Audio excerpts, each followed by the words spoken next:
Hello and welcome once again to another instalment of my Source Vintage YouTube channel. This instalment is about another very interesting find, or at least I hope you find it interesting.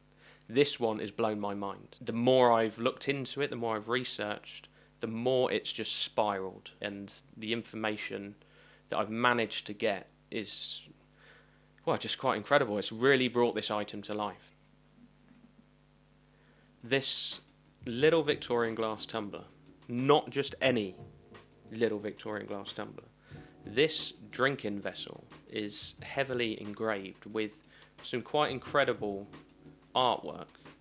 There are skeletons, there are plants that indicate levels with wording, friends, relations, acquaintances, strangers. There's a Welsh motto, there's a date of 1842, there's a name of T.S. Cooper Esquire, and there's also a signature from what looks like the artist, W.P. Cocks. So I had a lot of information to start my research. So I started by obviously trying to find out who the artist of the glass was, and I very quickly found a William Pennington Cocks. He was a medical man. He retired due to health reasons quite early, and he then began doing some naturalist work down in Cornwall, and he became very respected naturalist. He'd take samples from rivers and streams, etc., and put them in a glass tumbler, like the one here, and then he'd sketch them. His professional works were very well respected. Some of them are held in the British Museum, and in fact I found a letter that Charles Darwin had wrote to the British Museum requesting specifically to see the works of William Pennington Cocks. Not only is he a respected naturalist, he was a very well respected artist as well. His illustrations were very, very good. In fact, they were so good that he did the illustrations for Professor Cooper's Dictionary of Surgery. And having found digital copy online, the illustrations are quite incredible. They're quite graphic, showing, the procedures that people would have done for different conditions. He was also quite a political guy. He did political cartoons, political activism through illustrations, comical illustrations, taking the mickey out of the people in power. There obviously were a few signs on the glass that this William Pennington Cocks was the W.P. Cocks I was looking for. A lot of nature on it. There was also a comical theme to it. And having seen a lot of his other illustrations, you could see similarities, but obviously without definitive evidence to support this. I couldn't be sure. Anyway, I continued my research. This is when things took a very, very weird turn. So what popped up on Google? Duke University Rubenstein Library in America. In their archives, this paragraph popped up, and it said that they held a photograph of William Pennington Cocks.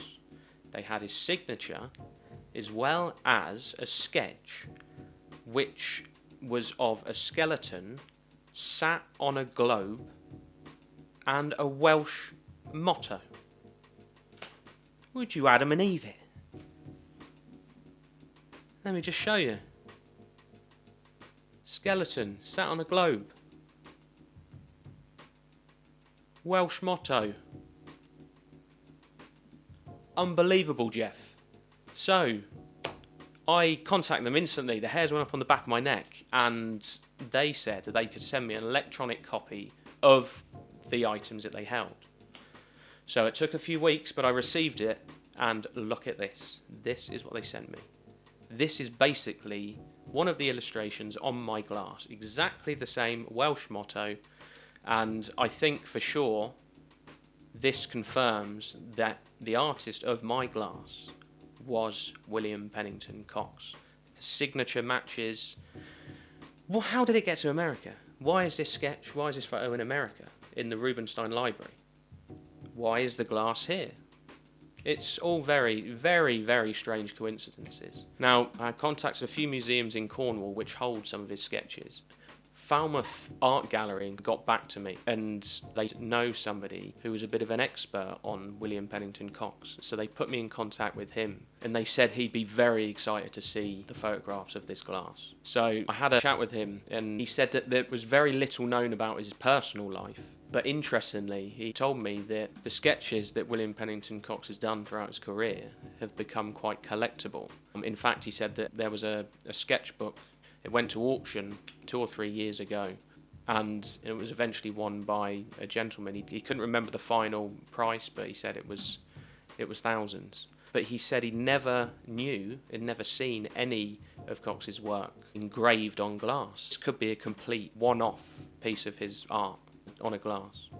Anyway, I then turned my attention to trying to find out who T.S. Cooper was. And then I had a eureka moment and realised that Cocks had done sketches for Professor Cooper's Dictionary of Surgery. So I researched this book, but I discovered that it was written by a Samuel Cooper, but the initials on the glass were a T.S. Cooper. So could it be that he was using his middle name?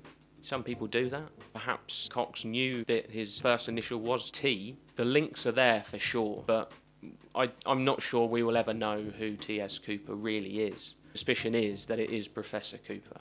But yeah, what a fantastic find. This is quite an important piece, I think, not only because of his contribution to the sciences, but also as a piece of art. So anyway, that's it for this week. I hope you've enjoyed it. If you like my videos, please subscribe. If you've already subscribed, thank you very much for your support. I really appreciate it. If you're interested in more interesting items, things I sell, then please head over to my website, source-vintage.co.uk. I'll put all the links below. And yeah, check out the items I've got for sale, including this glass. You never know, you might find something you like. Thanks very much, and I'll see you next time.